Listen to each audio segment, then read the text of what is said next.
आपण पाहतोय कुंभमेळ्यासाठी जागा आरक्षित करा, कारण यंदा जो सिंहस्थ कुंभमेळा होणार आहे 2026ला, त्यासाठी महंत राजेंद्र दास महाराज यांनी सरकारकडे मागणी केलेली आहे की या सिंहस्थ कुंभमेळ्यासाठी सुद्धा असंख्य भाविक मोठ्या संख्येने येण्याची शक्यता आहे आणि ही शक्यता पाहता गर्दी होऊ नये, तसंच कुठलेही अपप्रकार घडू नयेत, अघटित घडू नये यासाठी चोख व्यवस्था करावी आणि यासाठी जागेची नोंदणी करा असं सांगण्यात येत आहे.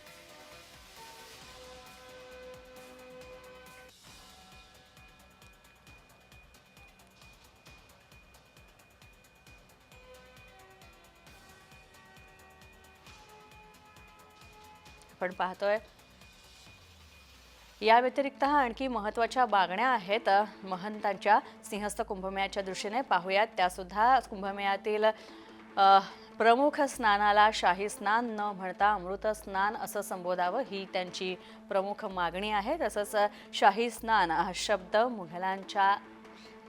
मुघलांशी संबंधित आहे, त्यामुळे तो शब्द वर्ज करण्यात यावा, वगळण्यात यावा आणि गोदावरी नदीच्या प्रदूषणाच्या मुद्द्यावर कठोर पावलं सरकारनं उचलावीत, ही सुद्धा महंत राजेंद्रदास महाराज यांची मुख्य मागणी आहे.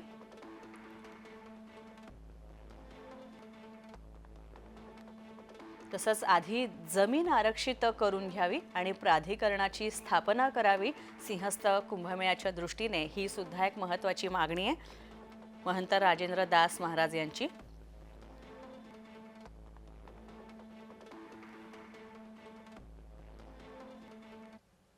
महाराष्ट्र शासन के लिए, हिंदू सनातन संस्कृति के लिए, परंपरा के लिए बहुत बड़ा सवाल हो जाता है, क्योंकि ये मेला जो है हर साल हम लोग आगे बढ़ते जाएंगे क्या? जब परंपरा की बात है तो एक उसकी आरक्षित भूमि कर दे, जो भविष्य में जैसे कि हर बार जो एक खेडूत लोग हैं इनको देना लेना पड़ता है, तो सरकार के पास अभी बहुत बड़ा समय है, तो वो ऐसा निराकरण कर दे कि किसी को देना लेना ना पड़े. जब भी भूमि पड़ी रहे तो सामाजिक धार्मिक आयोजन में वो काम में ले, और जब